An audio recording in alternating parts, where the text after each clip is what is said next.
Welcome to the eText Quo podcast with our friend David, as always, in the house. What are we going to talk about? Today, we are going to talk about the father of psychology, Sigmund. Freud is a slightly controversial character, but with some psychological concepts that perhaps help us establish and understand the subconscious, but also understand beyond the subconscious how it is divided, such as the ego, and the ego breath. And how can these psychological concepts help you so that you can order your rules, so that you can control your instincts and make better decisions? That is the learning that we want to live today in this program, how these psychological concepts can help you to organize your thoughts and impulses through healthy rules that you can create in your superego. David said it the other day, it's like having the little devil and the little angel on either side. Right? So let's talk today. And what do they benefit if they see on this show that they might be able to meet? Anything? What motivates you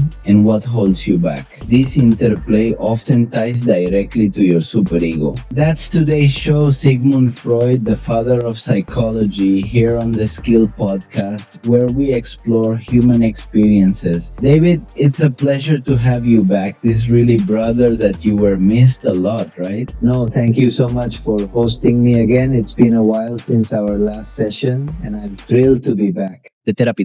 Therapy isn't just a standard practice, it's about offering fresh perspectives. That people know a different approach than what they see on other pages or in other biographies. Something more humanized or landed from our point of view, a little away from what is, let's say, the net biography of each character, if not by making the most experiential, of course. Of course, how to put it in our daily lives and how this can influence, right? For example, when I told you about this topic to talk about Sigmund Freud, because we are talking about these geniuses, not in this content. When you began to investigate a little mind, a little bit of Freud, what was something that grabbed your attention a lot? Seeing is first is where did the siempre take place? Making Jews was always segregated. So in the face of segregation, having a proactive attitude other than you have everyone against you, being able to stand out and be a brilliant person, because outside of all that, he was a brilliant person within his field. First he was a doctor, and then he dedicated himself to the neurology part, the study of the mind, and he was always focused there. So excel and study and be within a segregated group. Well, Jews have always been a segregated group, but many years ago, when it was in the 19th, 20th century, it was much more with wars and segregation then. Leaving this means that if you do not first have a knowledge of your value as a person, you let yourself be longed for and stand out, and being visible to everyone for your effort is to be applauded because it was always segregated. That's right. And he could be resilient because on many occasions he had to escape from not only to contain oneself in segregation, but also to escape the dangers that the Nazis generated logically, right? And the thing that really caught my attention about Sigmund Freud was because in order to understand him a little more, we also have to understand the time in which he lived and what social and ethical classes existed in those times. Not what. What surprised you to see that, for example, we're talking at the end of the 19th century, beginning of the 20th century, we are talking, for example, women did not have rights. That is, they were seen. They are not seen as they are today. Thank God, no. What was the impact of this man's being in high? You could say on a high social standard, no. Yes, let's see first. He lives in a society, clearly. In Vienna, very cultural, very rich and tasty, I think. I think Vienna at that time was the cultural center, considered the cultural center of Europe. Yes, there were many minds, variants, spectacular universities in terms of education, and it was an era of the big brother. and him. Apart from that, always older brothers have to carry that big cross of that many times you have to tell your father the same or also help support the family. But he also had some good parents who saw his wisdom exploited. Apart from that, as we said, it was being segregated. They were always persecuted. So live in that anguish that wars could happen, about going through all that. For me, it was a battle and a last leap from day to day, and excelling at that is spectacular. It is being recent, forming a different awareness of how you have to change in order for your environment to change. Because in the end, we may be in the worst environment, but we are the ones who have to change. That's right. And we also have to think that in these moments of segregation where there was a lot of discrimination towards him, towards his origins, towards his family, how he began to develop, perhaps wondering why these impulses exist. No, because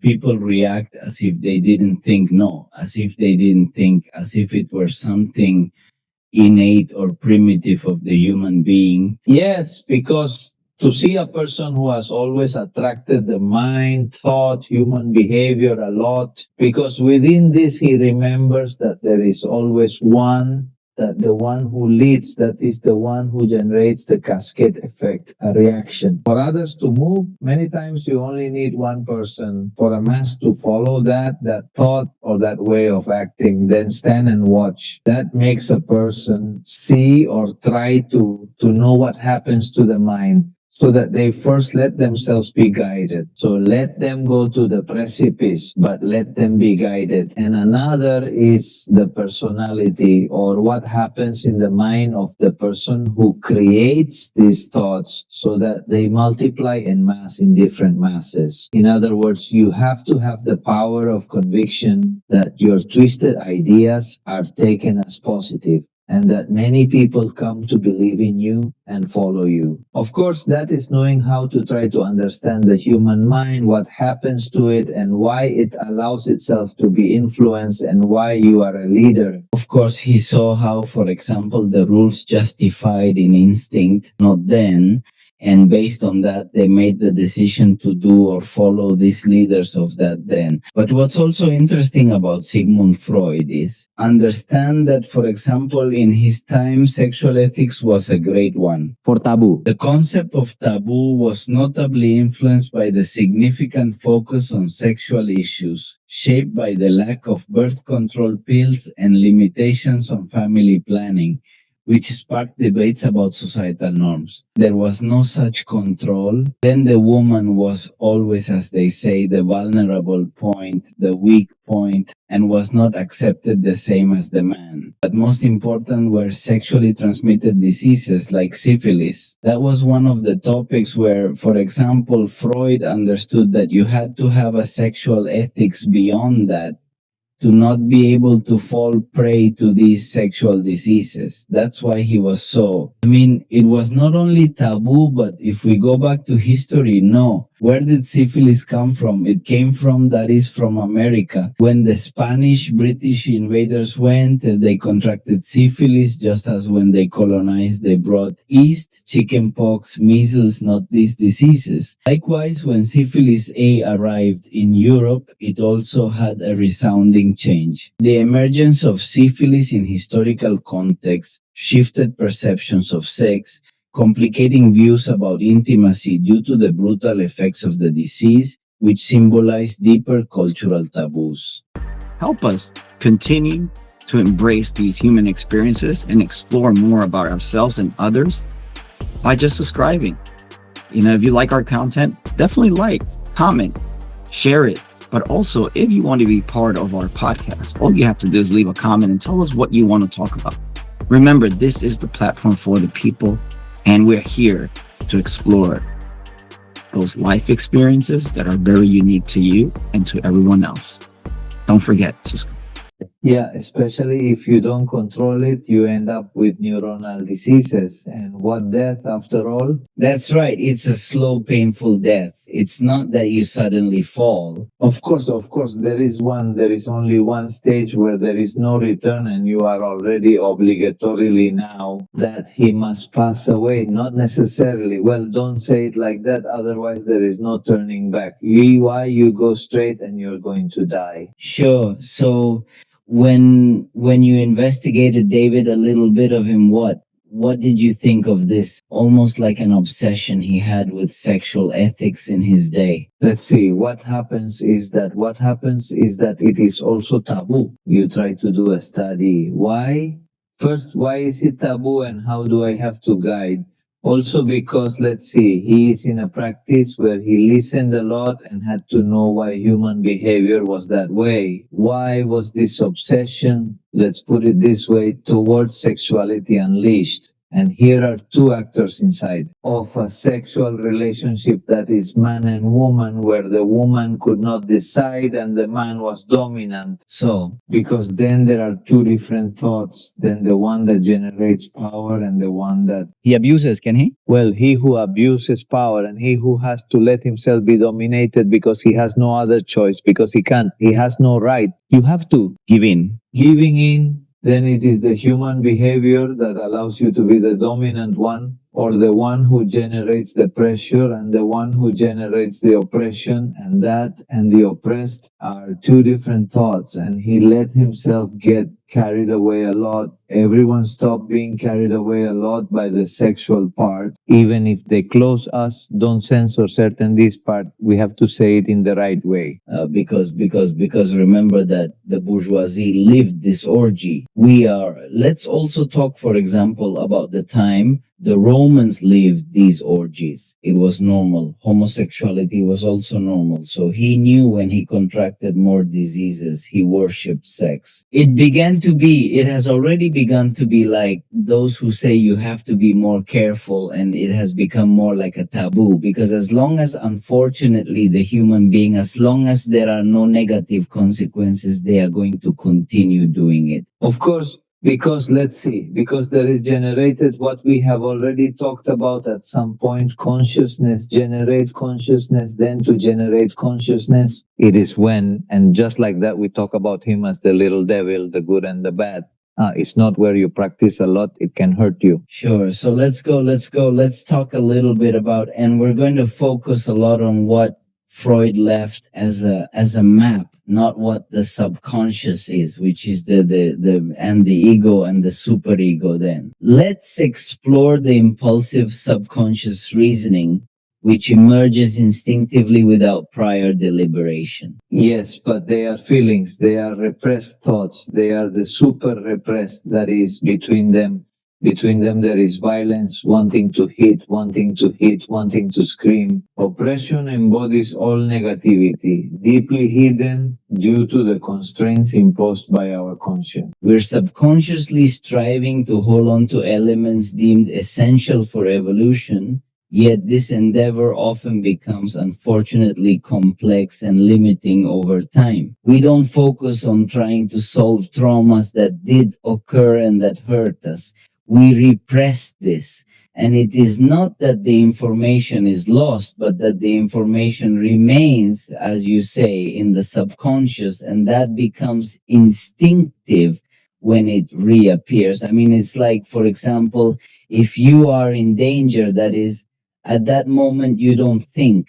It's an instinct we have from our evolution. Fight, run, or fly, right? Of course, is the most primitive part of our thinking. I mean, there is everything primitive, what we consider primitive. So then the Primitive reactions that we, let's say, imprison and keep buried in the depths of our subconscious, because it is the deepest, clear, and primitive desires, even of sexuality. Sure. And for example, I really like to always analyze this because, for example, man is instinctively biologically made to procreate. That is why men do not get pregnant and can have sex on a daily basis. No, but logically, it is a man's biological, natural, primitive instinct. no more, logically. One, if there were no rules, many men would abuse that impulse. Not perfectly, because, as you said before, in Freud's time, women had no voice or vote, and unfortunately, they were living under the yoke, the domination of a man's decisions. So we have to maybe expand a little on the aspect of that. Imagine in those times a man was coming, well, get off, we're going to bed at once, you have nothing to say. I mean, we are talking about that perhaps in those times being a taboo, but also that taboo, it was a mystery of massive sexual abuse, right? Of course, because if you didn't have this suppression or this repression of this primitive instinct to have relationships, not just with one, but with several couples, at the moment that the man or person had available, because it was not at the disposal of the desire that that person had at the moment that he wanted, there was no obstacle, or there was no, let's say, something that the regulation indicate. The healthiest thing is do it in this way, under respect, under consideration, or that it had to be consensual. There wasn't that kind of, shall we say, ground rules that govern society today, a little more polite and a little more controlled. You see, as we say, when it was something very primitive. So this primitive instinct I weighed to a norm of coexistence. So that is the primitive desire of the why. Is that right then? Well, you look at the beautiful, how beautiful that when we begin to analyze the and no, sometimes people wonder, no, in psychological cases, they always wonder, I don't know why I react this way. Either I don't know why they give me these instincts, or they give me these, or I'm born, for example, a person who sometimes has anxiety doesn't have an anxiety disorder. Does he start eating ice, but he doesn't know why? He doesn't know why that instinct to eat ice drives him, or maybe his hands start to shake. No, but there it is, not that instinct of fighting, running, or emphasize that we are seeing it in its essence, but perhaps not developed to the point where, for example, if you have a panic attack, logically it is going to be much stronger, but you can see what our instincts manage to do, but also based on the fears we have. No, because Freud also talks a lot about these instincts of fear, about traumas that are buried in us. But of course, first, our consciousness or our brain bodies them because we need to fit into a society. And if this society generates rules, we hide them to comply with these rules. And there we begin to bury it, but we do not treat them. And at the moment in which it is generated, a conflict or something primitive like a fight, an altercation, they come out and are no longer controlled. Then no, by not being controlled, your reactions are different from behavior. They are radical and they are different from your normal everyday behavior, such as in your current society diary. That's how it is. And what you are saying, David, is very good, because from there arise great resentments, hatred. No, because when one represses so many emotions or does not try to accept reality, because these instincts are also there, as if to remind us what we have done, to try to give a neutralization to that instinct or that impulse of what we have ever felt, and that he can come back to life. So the detail that we need to analyze here is why most people try to evade this instinct. What happens is that we don't treat them, we simply bury it, and that's the bad thing, because we don't treat them and we don't see the origin of These topics matter. primitive actions that we repress, that we do not treat them. The moment an altercation arises, or when our daily life is modified or our behavior is altered, and I tell you why it happened to me, and I told you about it, of course. And it has happened to me when I have repressed many situations and I have buried them and I have not treated them. That's why it's good to talk and it's not bad to go. Where a psychologist at this point not to heal, if it is not to know how to manage these primitive emotions, or this is true, because if you don't cure it or if you don't treat it, this comes out and is worse than repression. Definitely, because the reaction is contained, not that it has been contained. So the reaction is abrupt. And being abrupt, it's very difficult to control something that explodes, isn't it? And you, as a chemist, have to know that a reaction, Not just that, is it controllable? not only uncontrollable, but when it explodes, its explosion reaction damages many things. It's not its reaction, if not the effect it leaves is calda. Of course, it is destructive, and it is so destructive that people, unfortunately, when they explode emotionally because of this, because of the hit that exists in them, they begin, and because they have not dealt with it, unfortunately, then guilt becomes another instinct again. Yeah, so the effect is not only bad. So you have exploded, and you have, unfortunately, you have injured yourself, you have injured others, but you have already begun to develop another and another natural impulse system. That is primitive because, unfortunately, shame begins. I mean, resentment and shame go hand in hand. They are feelings that go hand in hand. So the development of resentment, once exploited, is shame, right? And that's not good. Sure, and then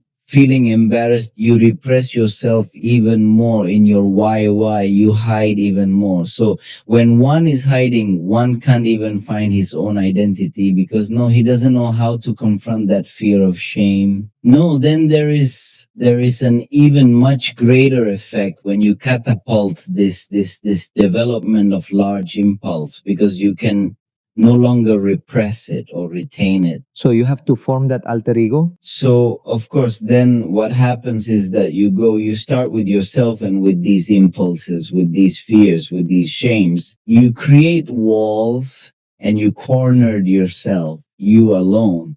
So, we're going to talk about the super ego, right? So, these impulses make you begin to create rules which you think are healthy for you, because since you don't have them, you don't want to confront your reality or your truth or what has hurt you.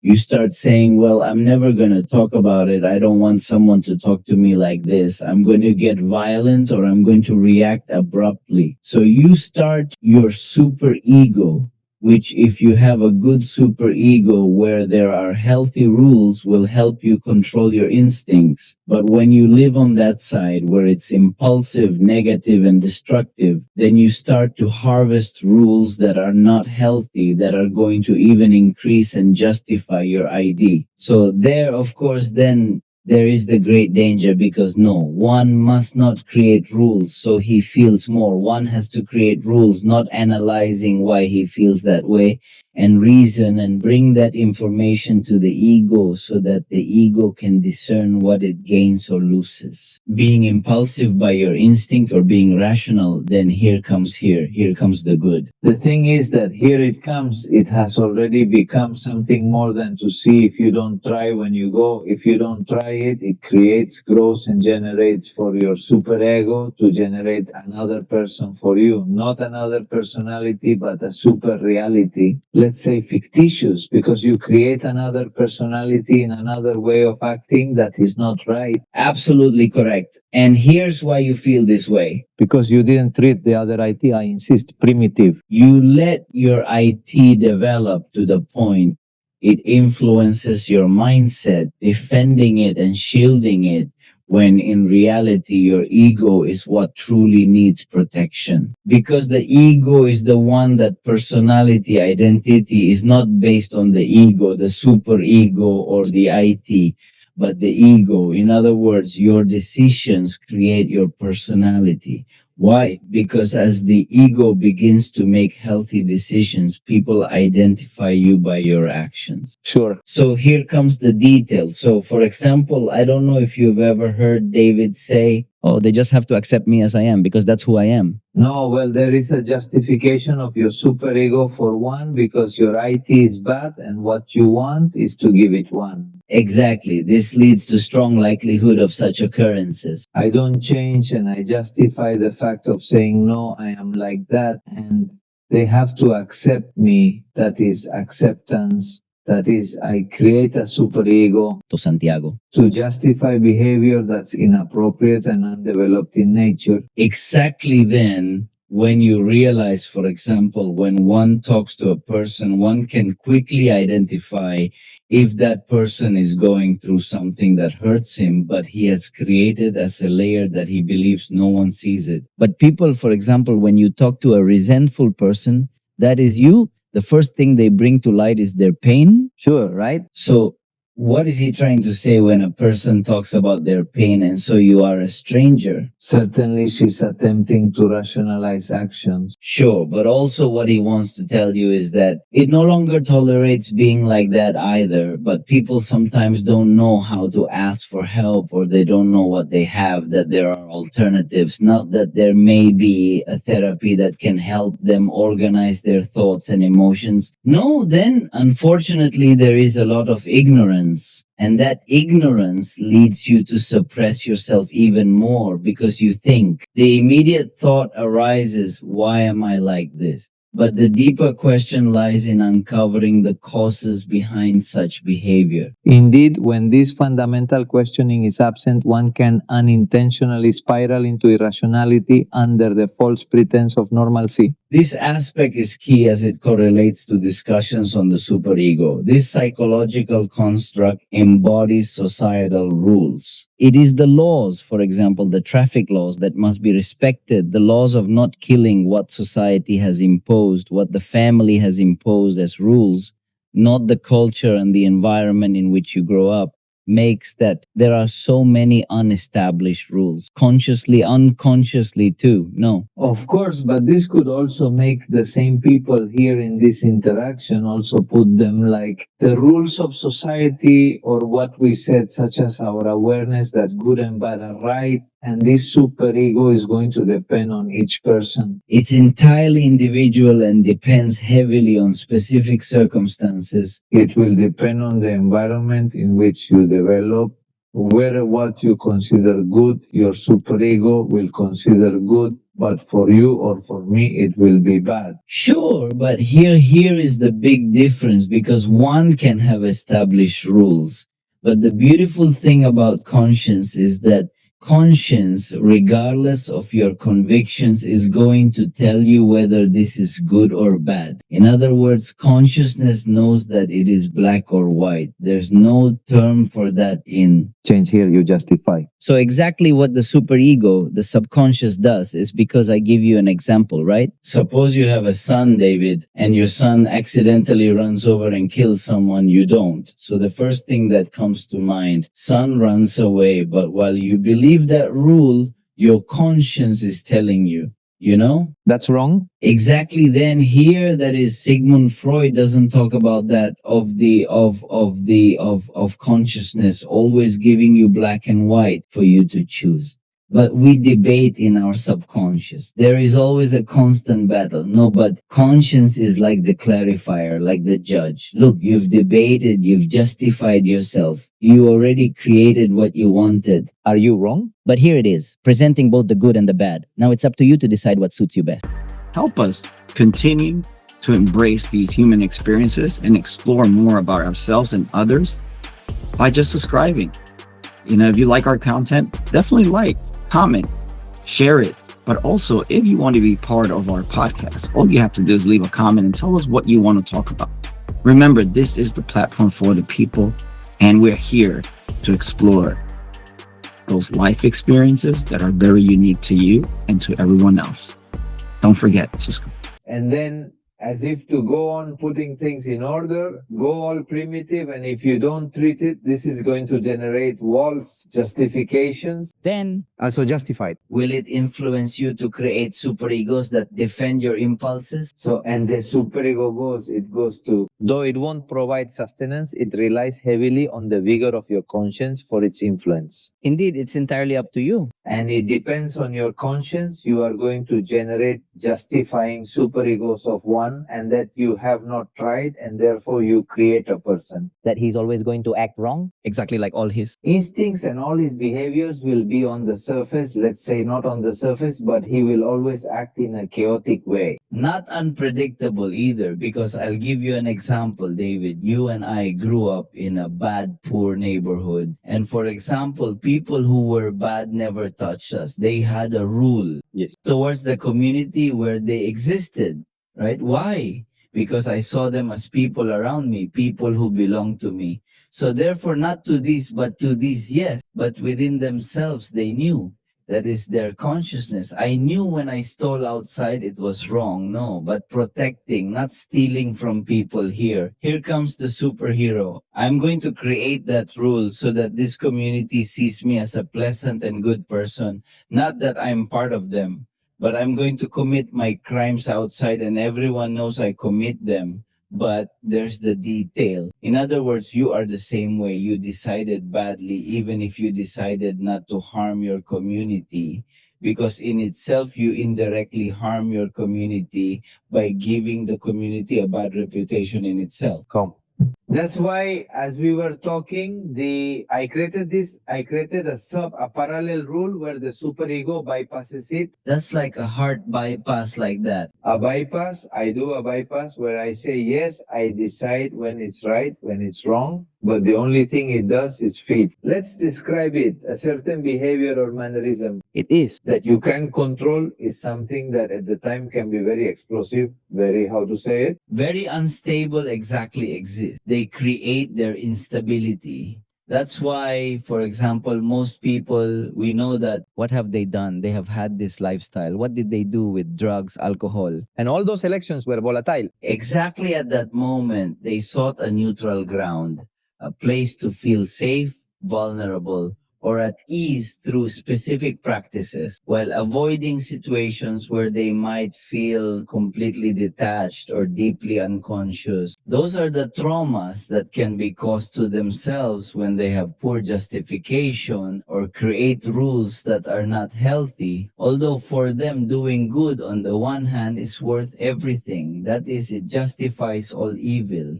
And that is very dangerous because your conscience tells you, that is, regardless of the debate you have, that your conscience always goes to you. It will tell you. It's black and white. So it generates a lot of internal battles. So you generate a lot of bad scenarios where you try to justify those bad scenarios and you keep feeding this one and with more and more situation. The concept of power emulates within us, akin to David's thought process or how computers simulate the human brain's function. What happens when you put more programs into a computer? Do you think more? He doesn't start debating to schedule himself. Doing that function is not me.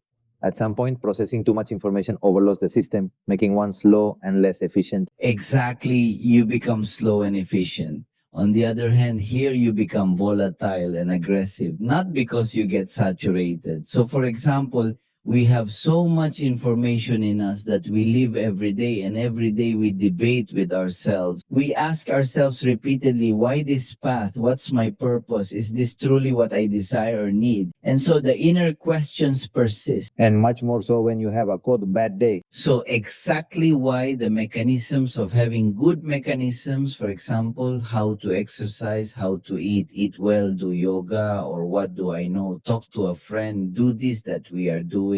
That is our way of making space in our brain. Because when you start, for example, right now we are talking about this, we are not thinking about any problem and saturation does not exist. We are not giving time to, and not even the super ego to exist so that it debates, so that our ego begins to make decisions. So that's the detail.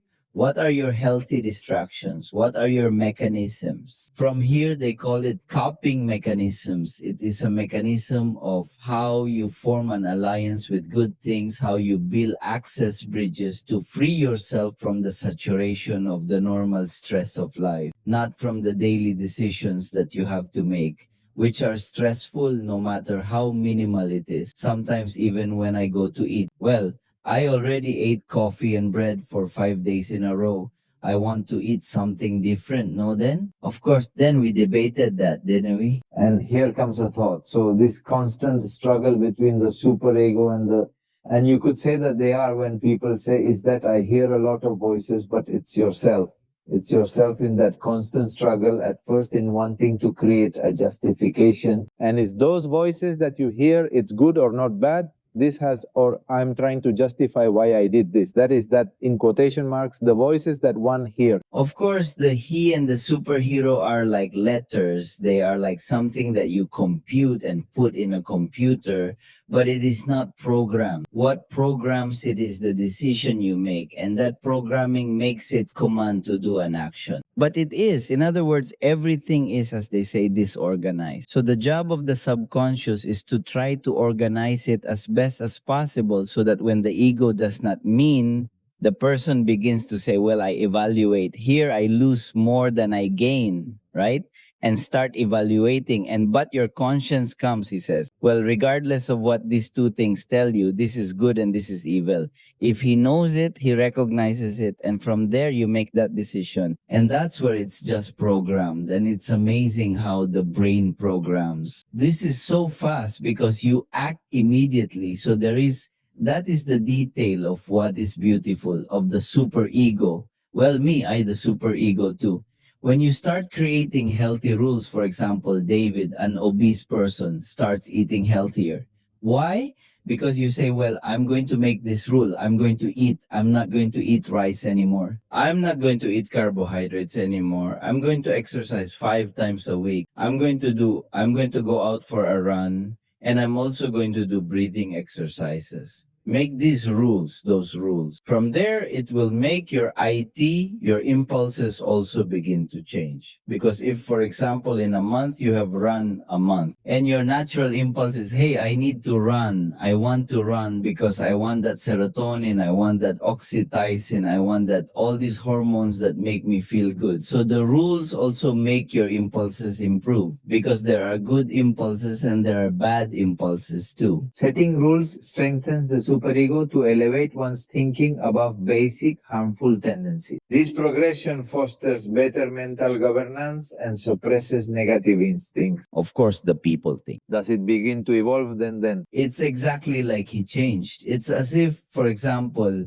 it's not what it replaces. If it's not that, for example, if you had a bad diet and you install a new chip to that device that was bad and that is going to infect the bad, it infects the point that begins to create who says a completely new system because Is there a program? is it rescheduled for what? Because you are giving him the order that is made. I mean, you give him the order, you tell him, these are the new rules. This is our new programming. Now catch up. That's why people take time to change or improve. Why? Because it has programming, it arrives, and this programming also has to generate a cycle of change, and it takes time, right? So people are always asked when they start making these rules, at the same time, be patient with themselves. Don't be impatient because unfortunately we are not like a computer that puts in a hard drive and bam. But that's why impatience is an instinct. Yes, an instinct. And then that's where they start, of course. Yeah. But as we said, this is a constant struggle. So reaching all these conclusions is also fun. How many times did he have to rack his head to draw these conclusions? But me. It just happens to us in these situations. Yes, it happens to us if you start to see what you say. First of all, we have to say from the moment we get up, we make many decisions. And here it comes. From there, this type of AA begins to go. I pray, and the ego that has to make the most correct decision. Because I set the alarm at 5 o'clock in the morning and I can say, you don't know that it's very early. Me 10 more minutes. And Come, no, you don't know. I have a lot of responsibilities. I have a lot of things to do better. I get up now and I'll start acting from there. This is a cascade of thoughts that, if guided well, generate positive and good reaction. exactly so. For example, something we know is that, for example, the brain never likes to be uncomfortable. So that's why we like to have the truth. Because if from a super ego point of view, if you always have the truth, that means that everyone else has to change except you. Then changes are uncomfortable. Why? Because you have to reprocess something, retransmit it, and give it a new communication so that it can be reprogrammed. Let me give you an example, David. Let's not assume that someone has anger problem and they always react with anger, right? So, for example, how can you treating a person to improve that? Then a lot of people say it's impossible. Of course, but here is where you must know the difference between theory and practice. For example, we see a lot of this on TikTok, on many social networks that says 5 benefits. So you cannot have depression. I mean, excuse me, but from theory to practice, there is a very large abyss, and everything will depend on how you, as you said, you create truths and you create the bypass yourself. You do that bypass and you create your own rule. well then, Why? Because as you said, everyone generates its truth. surely, yet people rarely notice his absence. Why? Because there is the I also creates pride, like a protective aura that doesn't let you see those things. That's why I tell you, I'm going to give you an example. A person who suffers from anger, or i.e. is impulsive in anger. So how should this patient be treated? Something that I practice a lot is not, for example, I put them on a treadmill and I tell them, run to the point where you really can't run anymore and I want you to stop. When they already succeed and say, I can't take it anymore, or okay, put it down, and now I want you to sit down and start breathing until you have calmed down,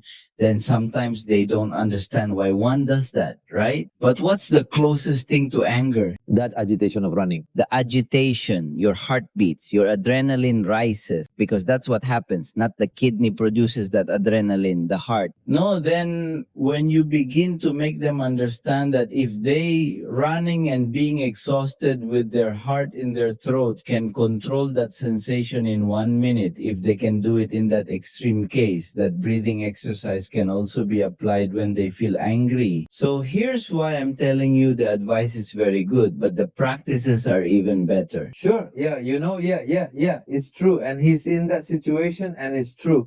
Or you just take the pause, you just pause and no more. And there, every time there comes the breath, or you just pause and And this doesn't mean that your super ego and your anger are fighting, because your anger is saying, get up, go, fight, Andy, that, and start remembering you. Well, all the resentments, the memories of the outbreaks, but your super ego, that is your rules. I shouldn't whisper to myself, I shouldn't do because this is bad, this is impulsive, etc., etc. No, oh. Do you understand and say, don't you know that the last time I reacted like that, I complicated everything.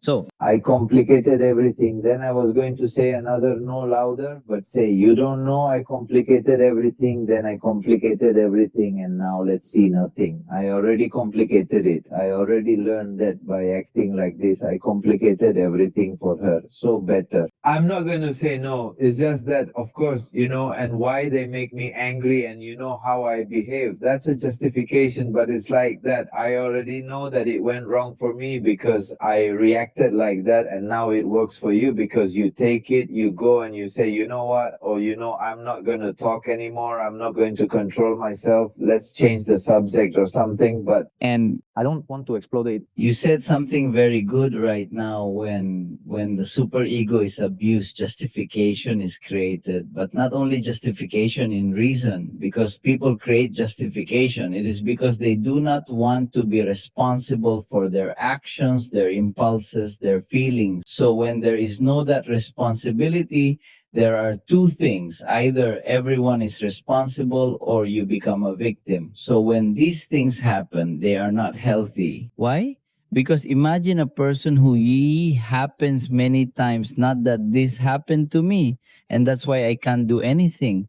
In other words, from there, your level of confidence, you yourself minimize it and know. And how can you be competent if you don't have a little self-confidence at the beginning? So it's very dangerous when one hears a person talking that everyone is responsible, because he's not focusing on his superhero and he's focusing on what he doesn't control, which is the external world, which he doesn't have, which one can't decide. Of course, let's see. For that, you have to understand that it is a personal decision to make yourself responsible for if you do not control these primitive instincts. Are you going to be bad or are you going to generate conflicts? So you have to take responsibility for what's going to happen if you don't control it like that. And for this, also know that you cannot, these thoughts or these primitive attitudes, these primitive behaviors are not healthy and do not have to be hidden. If not, we have to improve, not improve it, but rather understand that if this happens, it will have an impact or damage it will generate. Damage, there is retaliation, of course. Retaliation, whether by others or from situations, is something unavoidable in such scenarios. I'm going to generate another conflict. Exactly. You are going to not just another conflict, but people lose confidence in you. They lose faith in you. They are not going to feel safe because they see and notice the emotional instability, the fact that, for example, there is too much criticism, but there is no center of criticism towards one itself to be able. Because, for example, when these no one occur, you must always evaluate what is more important, because that also happens. That happens a lot with the ego and the id. Not that, let's say, someone has a partner and the partner, let's say the person you choose does 80% of things right, but he has that 20% wrong. But imagine, no, many relationships have problems because they put everything into it. They begin to create many rules in superego in that 20%. That is, they focus on that 20%.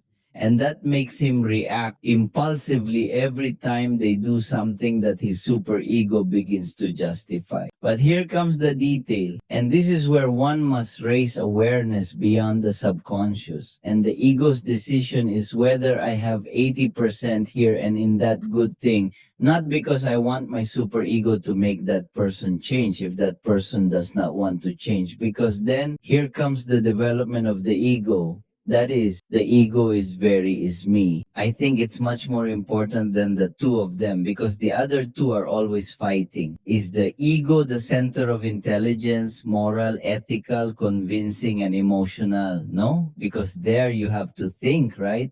Well, if that person doesn't want to change, suppose then what should change? It's me. So I must create a rule so that it doesn't bother me anymore. It's not that I have 80%. Why am I going to change that 80% for 20? So here comes the detail because, for example, when you do that and the other person no longer feels that weight that you want to bring towards them, that is going to generate something in that person that can say, you know what? I see it doesn't bother you, but maybe I should change that. But what about the ego itself? Like you said in the intelligence center. But if your superego does not generate this rule, neither does your ego. He's not going to act like that. And you act in a balanced way when you have a superego formed according to a consciousness, a behavior. Let's say it healthy. Of course, you don't see the problem, but you see a solution, then the LA, because the solution there is, you know that, but it has 80%. Well, what do I want that person to be 100% for? I am forcing her, and the other is not going to let herself be imposed. Then it generates conflict. So what's the point of creating conflict if you're good at this? So it's like someone gives you a car from the year David and has a door that is scratched, a single door on the entire car. The whole car is perfect, 0 miles, but one thing is too bad. And you're angry about that? Exactly why? Do you think the car won't work because exactly? And every time you see the car, don't you see? All the tires that are 20 in have new rims. The engine is new, it is 0 km, leather seats, it smells new. But your focus is on that small defect detail. But here is where the consciousness must develop well, because the superego is the rules, not in the consciousness is the perspective beyond you. With that, he lets you evaluate. So the ego has that extra information. What are the perspectives beyond me?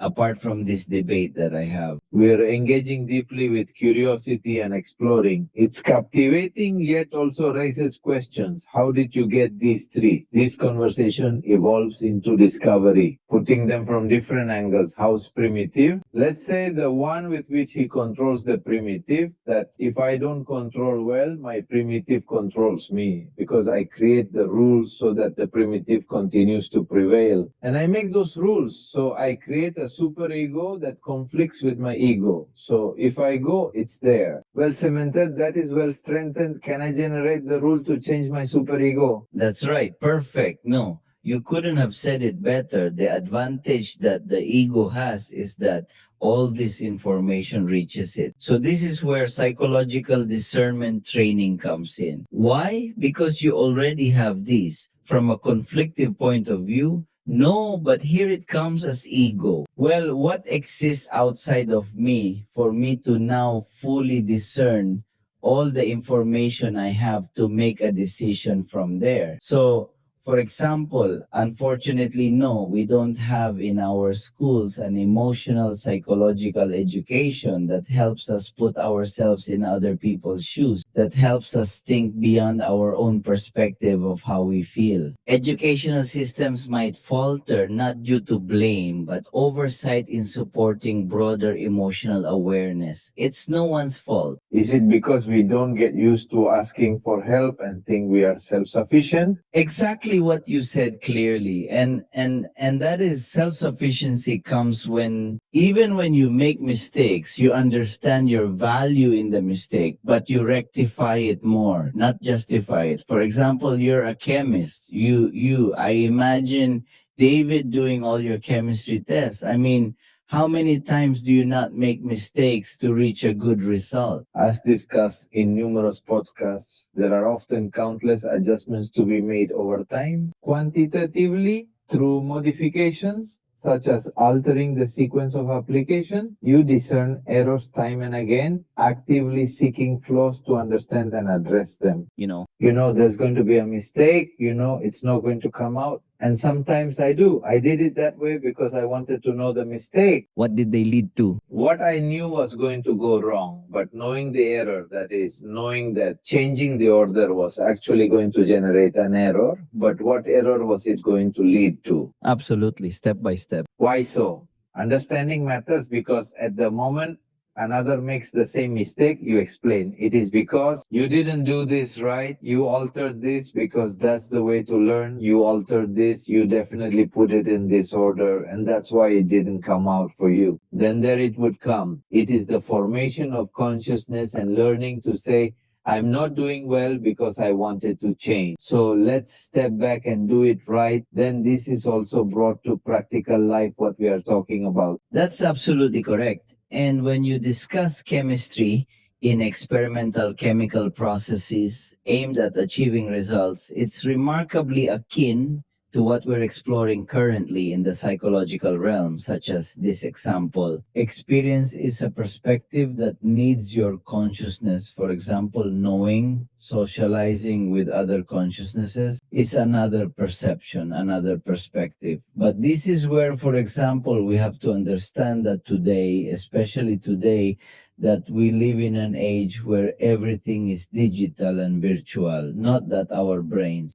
They are not like computers that, for example, if you connect one computer to another, it communicates. In other words, those two consciousnesses are programmed together. We, for example, neither you nor I know what we are thinking because there is no such connection. So communication beyond the superego, the ego and the IT is, although and is so important because it is always said, sometimes it is not the substance but the form. No, so the way that communication extends to another person is just as important as is the decision you make to do good because you want to do good, but you communicate it in a bad way. In other words, what was it worth to you to have had all that reasoning for later as someone who claims to be aggressive in your message? What about you? Your communication didn't arrive. It was a failure. So this is where Freud talks about personality, not that, for example, the ego must also consider the form of communication. Yes, of course, because if you don't fail, what was the point of doing all that assembly to not put the wheels on or not put the engine on the car? Or lacking fuel. Don't put gas in it exactly. So communication is very important, and also identifying when another person is agitated or angry.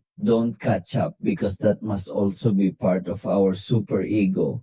Create that rule that when someone is upset, sad, or crying, for example, if you see someone crying, you're not going to yell at them, right? Of course, the communication does not arrive. Sure, but if, for example, when one sees someone upset, one gets upset, that is a primitive instinct to catch up with aggressiveness. But when one sees a sad person, when one sees a vulnerable person, he becomes this empath. He doesn't want to be their help. So this is where we also have to discern that when a person is upset, the work of one, the rule that one has to establish is we are going to create a rule where I can be useful, not to not cause more anger, not to bring anger, reduce it, but to not cause more anger. Sure, why? Because I create more conflict. Exactly. And then there comes philosophy, peace. Your peace of mind should not have a price. So sometimes we always play with that price. No, but it's logical because we are human beings. We're sorry? No, I'm not saying he. Power of courage. Exactly clear. And we talk about human value because this series is about human value, and we can see the human value that Freud tried to interpret. And I can only imagine David. Remember that he had different convictions than the Nazis? Yeah, imagine him developing these theories or hypotheses. What must have gone through his mind? Because he imagines that in his going, he's going to have felt in an oppressed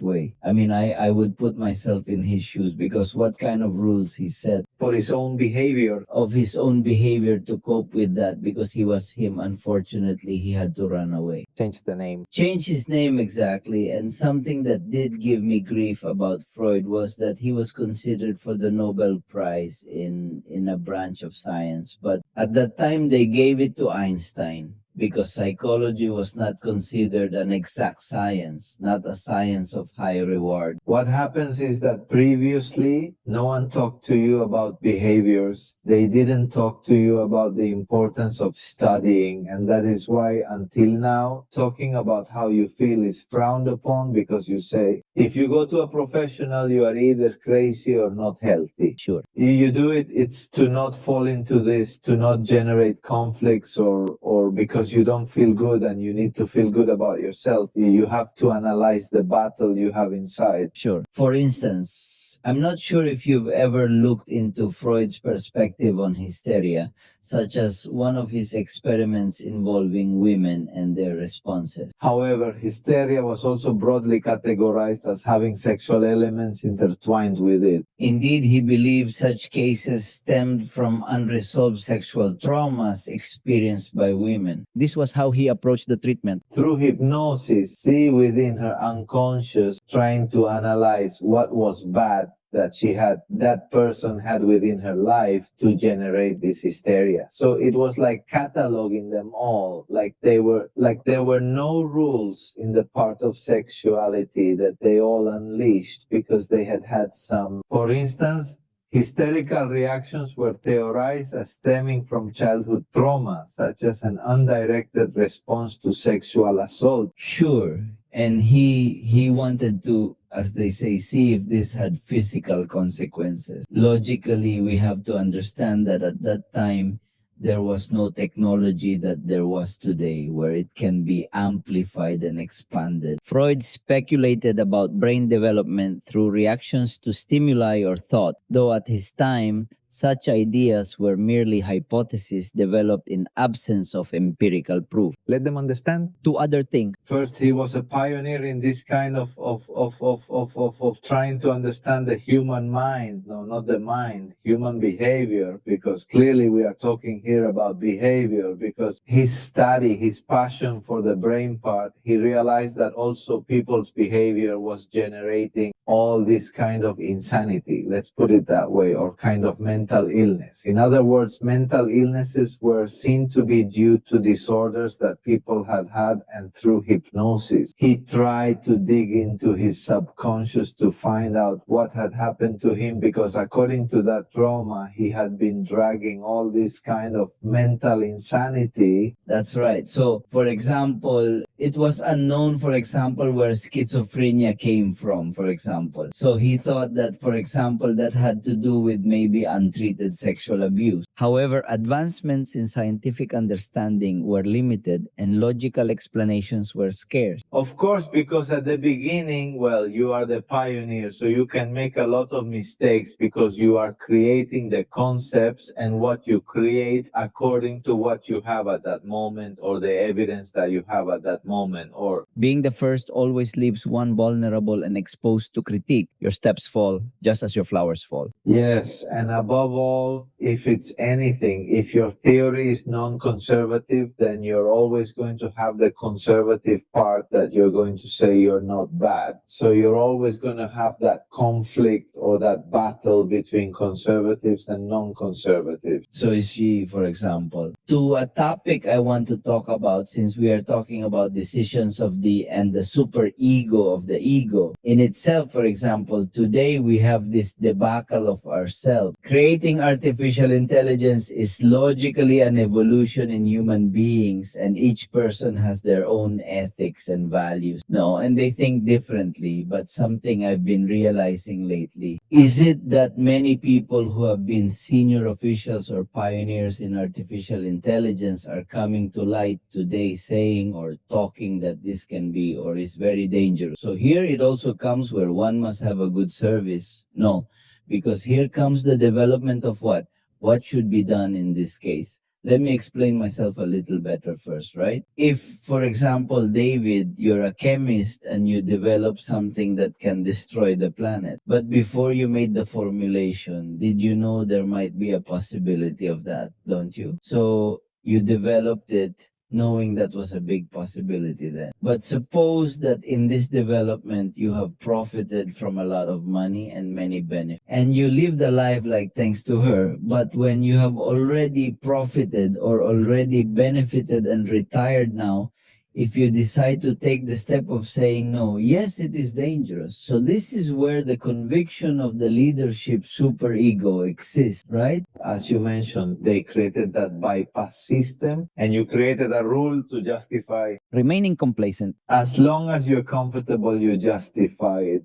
But there is this battle of, hey, it is wrong of conscience to tell you, hey, that is wrong. But you create justification because from the beginning you know that it is wrong. Today, some openly discuss this on major platforms, avoiding discomfort during their career journey. That speaking today would have the same impact as if they had spoken when they might be uncomfortable in their careers. And so this is where, for example, I speak to our audience. We must have a very good conscience because sometimes unpopular decisions, although they are not accepted, are sometimes the most correct ones to make. Yes, as I have always said, everything we do in this case or the decisions we make will also depend on how we feed those thoughts. In this case, in artificial intelligence, I have always said it is good when you put good information, when you generate good information. But when you have it, you generate bad information, bad or negative results. So it is the part, like consciousness is the fight. It is the superego. According to how we feed that superego, we are going to know that our ego is going to make the best decision. That is artificial intelligence. In this case, if we put it in this clear sign, then everything is bad. Nothing is wrong. It depends on how. Not the double standard. The double standard? Yes, but we are currently talking like that. But if when I created it, I knew that it was going to generate this double standard, it would be better not to have done it. My conscience would have said, I don't do it, or say, the implications can be these, you choose. So it is then, unfortunately, when we are at a critical moment like this, we create rules to justify and not make ourselves responsible. And this is seen, we are talking about a psychological field where these people who are highly competent and are intelligent and have rationality to create something as special as artificial intelligence, but they also have the unconsciousness of not. Review your superego so as not to get carried away by the impulse to be comfortable or to live well and have an elite life. But everything has a price. So when we don't see beyond that is into the ego. We don't see beyond those perspectives because we're seeing al-alit. No, we're not seeing what makes us happy. But you are not seeing the collateral damage. And that is the unfortunate thing that happens many times with human beings. The thing is that you never or almost never see the collateral damage, or you can't see it. Lack of foresight blinds us as discussed. Rules and behaviors evade scrutiny, generating unchecked effects. He modifies it according to what I say is okay. So that's why it would be good to consider the fact that you have to work a lot, not just on the ego. The ego in the end is the one that makes the good and bad decision of consciousness, if not how to manage or what to do so that our end. It doesn't cause the problem for me because the fight comes from and which are primitive instincts. And if my negative instinct grows, I create a superego that in turn creates and modifies the rules of the game. And then, according to the modification, I can have this negative instinct and negative primitive instinct increase. That's right. And have a lot of value and a lot of weight, and I justify it. That's right. And here I come, and what does my ego do? Ah, yes, that's how I am, and that's how it has to be. Or everyone has to do what I say. You get stubborn. Exactly. Then your behavior is different. Then you no longer have discernment. You no longer do anything, but everything has to go. It is aimed at us to cultivate. This is the subconscious, no longer just talking about the superego, but about our unconscious, that our unconscious is not bad, that our unconscious is the healthiest thing in our thinking because we create many internal conflicts. That's absolutely correct. And that's the essence of it. The beauty lies in the absence of conflict, giving us opportunities every day of learning how to organize these instincts, emotions, and thoughts so that they can become one, but one that really builds them. But for that, you need a lot of practice, and you need to be honest with one yourself, because from there, the acceptance begins of what one is, because when one decides, one know before deciding what you're going to get into. I mean, it's not that we're unaware unless you're unaware, no, so it's different there. But many times you're analyzing the problem beyond the problem and what kind of problem the problem itself can generate. You don't concentrate, it's just that I'm doing wrong, I don't have to generate the problem. That's right. That is, I don't know exactly why having a healthy period is also.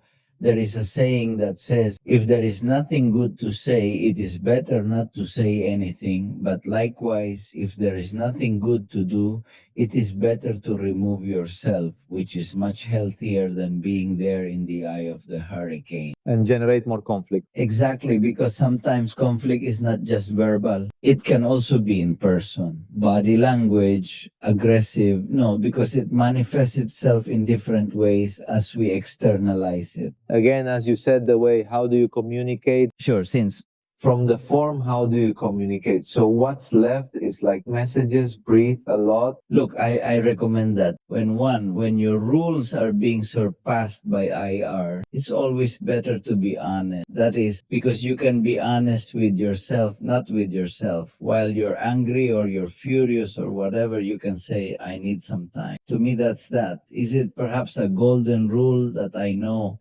And it's so easy. I need time for myself. And that time for you can be whatever you want. Maybe I'm going to sit down, I'm going to walk, I'm going to meditate, I'm going to breathe, I'm going to take a bath.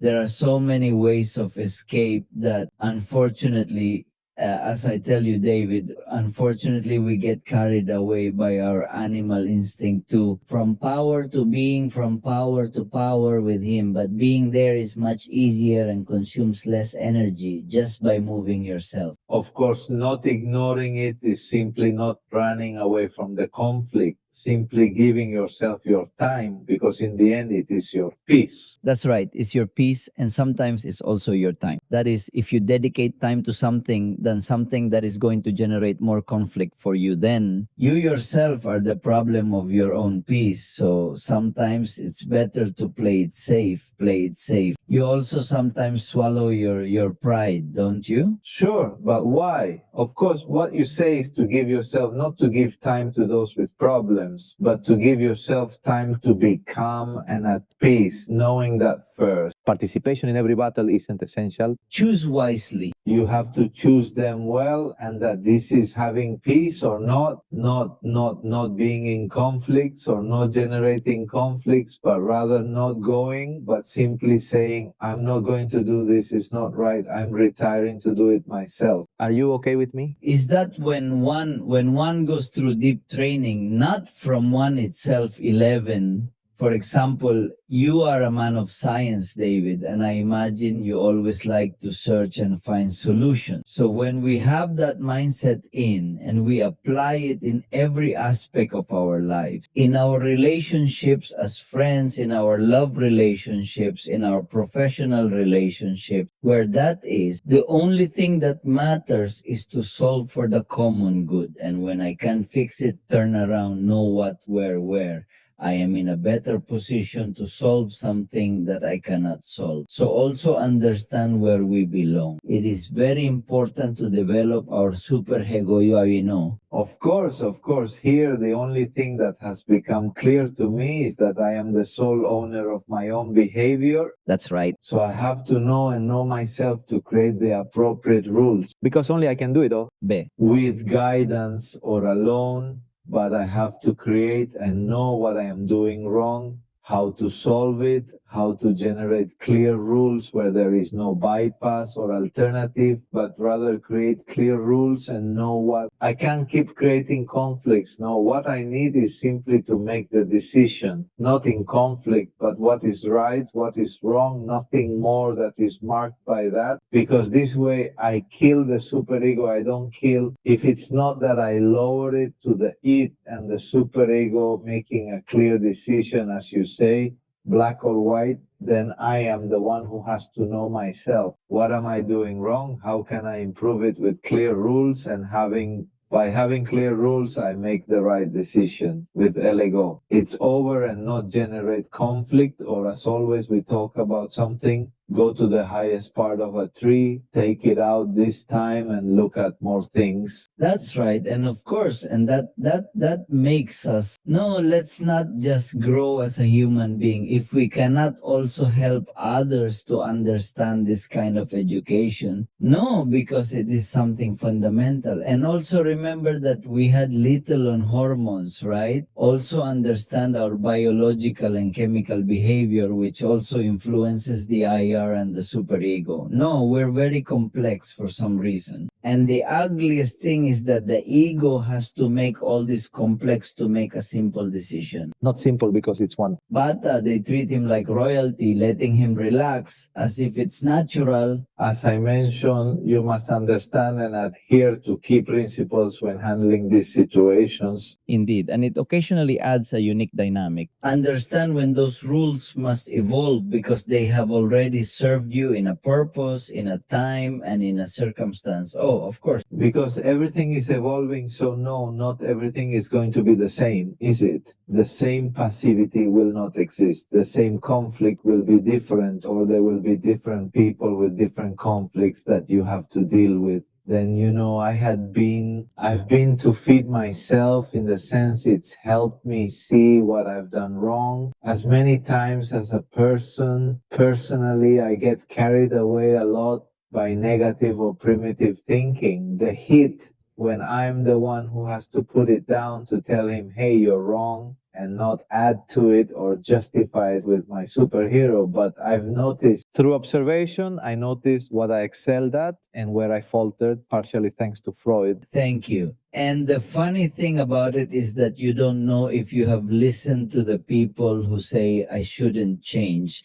Or, for example, there is a saying that is said here in the United States a lot that he is an old dog, he cannot learn new tricks. So, for example, do these people have a super ego who think that everyone must adapt to them, that they are the center of the universe, and therefore, since they do not plan to change, that everyone must try to change for them? And that is the most selfish thought that can exist, not only impulsively, but that also in your ego or your super ego. Also, because everything is in conjunction with an orchestra working in symphony to justify that the world must change because they themselves feel more important than the world. And those people don't have much danger because it's psychopathic behavior. Yes, however, I notice it even further, truly, because it's a conduct shaped by fear itself that prevails. Exactly. Also, out of fear. Because of the fear of change, the fear Of giving in. to give in, of course. What's more, the primitive institute is something, fear. Precisely, and your observation is spot on because yielding implies allowing something unfamiliar to penetrate you, something for which you might not yet have readied yourself. And it's fear, of course. And it should be, it is. It must be clear, and so on. I mean, the topic is interesting. I wanted to see if, I don't know if you would like it, maybe in our next episode, talk about, there is I think he's a real genius, Russian literature, Dostoevsky. Crime and Punishment, brother, is one of the best literature you can read. Or I was also thinking 100 Years of Solitude, since we're talking about this ego and super ego behaviors. No, 100 Years of Solitude talks about behavior that doesn't change for generations. No. Sure, that's why 100 years of loneliness, generation after generation. Making the same mistake, the same Error and so on, though. They know it's bad, it's still going on. I mean, it's like every time I stick my finger in the candle, I'm going to burn. Keep doing it. Until finally someone breaks that family cultural cycle that I had. Not, for example, that book is very interesting about human behavior. I don't have it. I read half of it. It's good. It's that at least I have a sibling audiobook because I don't have the time. But look, come on, let's go if you want, David. Let's try to do it. I think you like two sizes. That in the book, of course, we have to read it well. And no, I think there is also audio, and let's see if I send it to you so you can listen to it in audio. And is it maybe one of the best books written, but yeah, look, so let's leave that for maybe another month so we have time. But now tell me who you would like to talk about in our next episode to prepare us. I believe that 100 years of solitude is good, and also that of solidity. Yes, because let's see, they were radical thoughts. They were different personalities. Some Different time. Various Latin Americans contributed their talents to these works, showcasing brilliance, yet numerous readers failed to grasp the essence of the book. That's how UI recognizes it. You know, my admiration for the book has always been profound, particularly when pondering Homer's masterpieces, the Iliad and Odyssey. I mean, it seems to me that, for example, that was also a great work, just as Dante Alighieri wasn't clear about his imaginative thinking of what hell looked like. Sure, that was a dream. Exactly. And it puts you for capital fish there. What to do? How did such ingenious thoughts originate within him? The concentric rings, each narrowing as portrayed clearly. Isn't that intriguing? They're sheer geniuses indeed. These moments often occur when readers revisit yet fail to decode the underlying depth. That's right. Because you have simply fulfilled the task of reading it, doing a task, but you have not studied it. Like, for example, I saw your Samson podcast. I wonder, we delve into Samson's tale and it's genuinely captivating. The story of Samson is very interesting. I would have liked you to have been there because there was so much teaching in terms of just like 100 years of solitude falling on the same stone, right? And what did that disobedience lead to? No. Although there were signs from God toward Samson, not that you don't do this because you already lost your first wife. I mean, the sign was that you're going to lose your own life. First, you lost this, but you're going to lose your own life for your disobedience. But it's interesting because, I mean, The rules that God created for him because he was a Nazarene, he had to be, he couldn't drink alcohol, he couldn't do many things, right? And imagine if it's hard for one sometimes to keep his own rules in his superego. Now imagine that a perfect being like God gives you rules, which you already know that if you follow them, they are healthy and they will not harm you. However, how do we let IR influence beyond the superego of God Himself? Certainly, we often make good choices, but much of it is out of fear. That's right. Look, we came to the conclusion of that David episode that King Solomon, who was the wisest man, and Samson, who was the strongest character, both sinned. That is, they succumbed to that same disobedience, and that was their destruction. It's interesting, isn't it? That is not having physical strength, but mental strength, and still. Samson's fall into the same mistake shows the contrast between physical strength and Solomon's wisdom, making the lesson profound and intriguing. Sure, yes, it is. And was she watching it there for chapters, not for a while? And it's cool. That's why I tell you to talk about these types of characters. As I tell you, there are many Han, but give it another twist. Why? Understand it and make people understand it differently. Sure, there I am with him. Do you already choose that it doesn't have to be this author or it can be someone of your interest? That what is the person we should talk about in our next? Talk the person we should talk to, because if I have we could talk is interesting, but seeing it from a different perspective, not so much. From a religious point of view, if not in the same point as a person, and it can be conflictive because many do not want to see it in a human part, but more of deity. It is not of Jesus or the part, but as the part as a person. Certainly, absolutely, behavior matters. Psychological, human, that he had ethics, morality, conviction. Of course, seeing that part more, not as the Son of God, but the very behavior of Him that I have, not only of saying I am the Son of God, but it is the fact of how He behaved, how He was, how He had His lifestyle, how He generated. Let the apostles follow Him, because it was not only because I am the Son of God, and Indeed, he never directly proclaimed himself. exactly then, how did you create all this? Which in the end led him to the fact that even within that, Alexander, a little of Jesus and all this of God is the fact of how the own, let's say, student. In this case, the prophets, some end up deceiving, and he knew and told him, are you going to deceive me then? Of course, I think that would be very interesting because if we talked about anything, it was about looking beyond our perspective. So by allowing and accepting that they were going to deceive him, but knowing that the prospect was greater than he, as I tell you, he did not see the cart all scratched in only on the door, but he saw that the cart itself was worth more than it was damaged. Or the same moment when it is up to him to decide in the conflict when he is in the desert and comes to tempt him. Oh yes, indeed, that moment would be incredibly intense.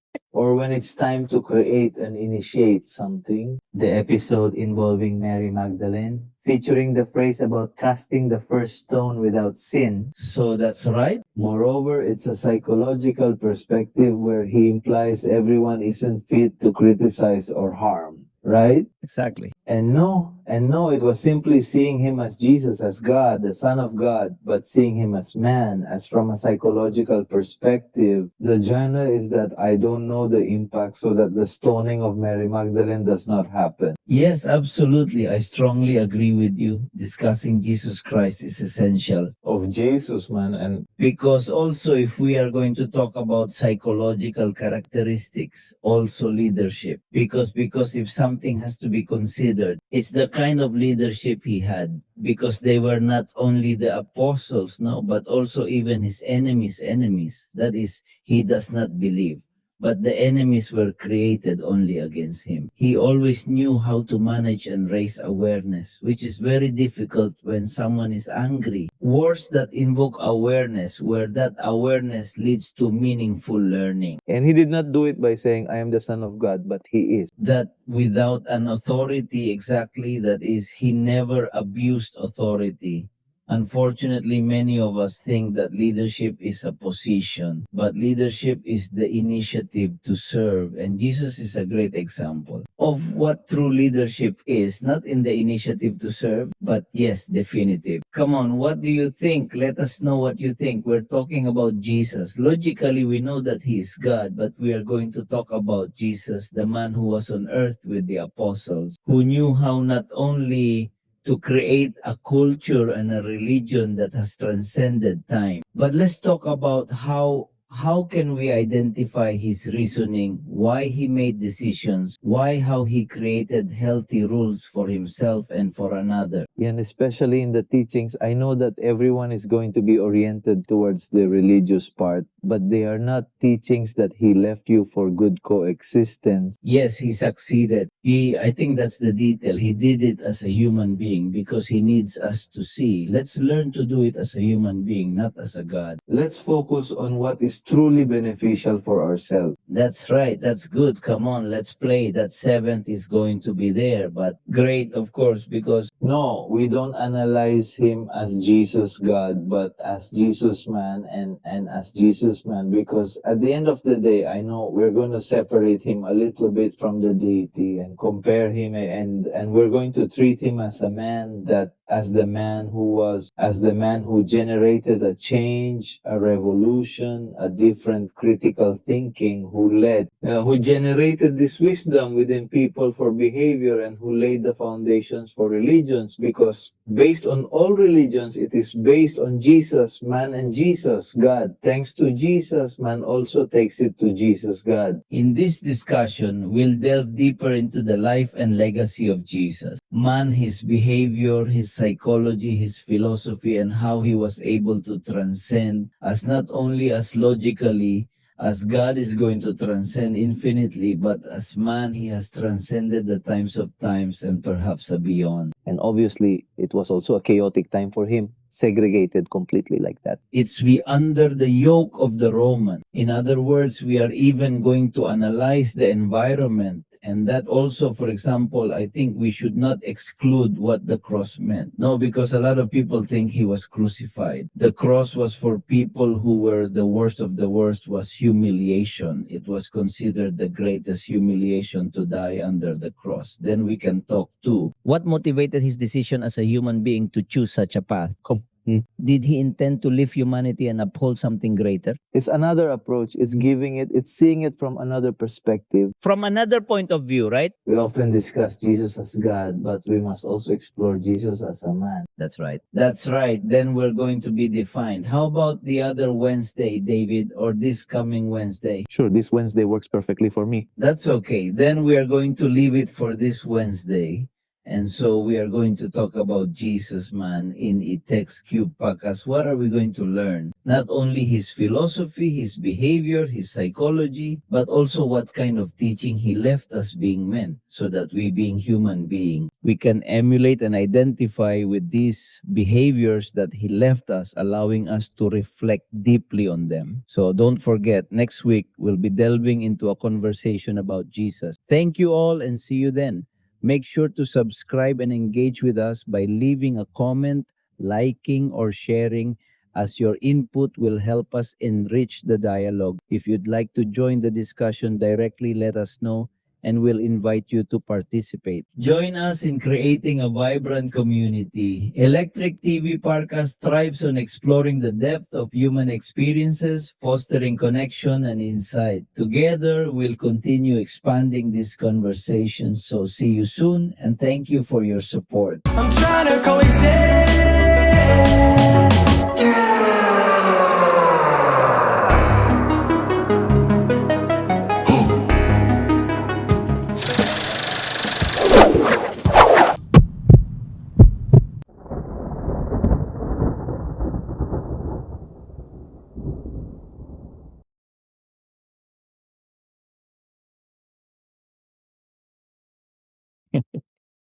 It was good, brother. It was good, good, good. Yes, very good. What did you think of David today?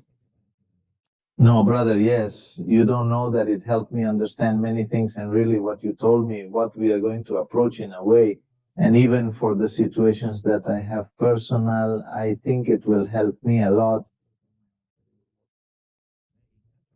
You know what I was gonna say, maybe? The other month, let's do different people in different branches, but the other month, let's do what's this guy's name? I already forgot. Or we can make Nietzsche look like he has that one. Critical thinking. Nietzsche's critical thoughts, or we can do Karl Marx's Marxism. It's Marxism. Sure, it's very. There are very good things and there are also very bad, very radical things. Yes, no, you tell me, and I'm going to start reading and studying. Books and everything. I'm gonna see if I can get it for you, because even I have to listen to it again. Dostoevsky's Crime and Punishment book, brother, is a Mr. Book. I think maybe it's one of the best Books that can be read. Yes. Crime and Punishment. I'll get it for you. I'll see if I can send it to you next week.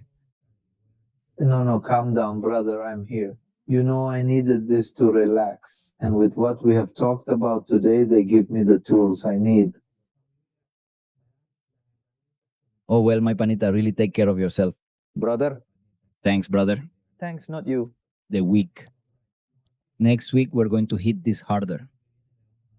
The issue lies in how tricky it is to separate things clearly, especially when there are so many aspects to consider. It's not about them not liking us, but about giving them a different perspective and showing the importance of considering the other side. That's the other part of the messaging. Absolutely. That's an excellent example to illustrate the point. As a human being, like what example I live as a human being, because we already know a lot about the example I live as God or that still. Exactly, but as a human being, and above all, it is a behavior that I can also do or can continue. That's what they called you for, Rabbi, isn't it? Exactly. So the takeaway is this: you can achieve it too. This reflects the message, even if you don't choose to see it through God's perspective, but through a human one. That's right, sister. Well, brother David, take care. Absolutely, brother in command. Keep going strong. We're just starting out. Take care and thank you.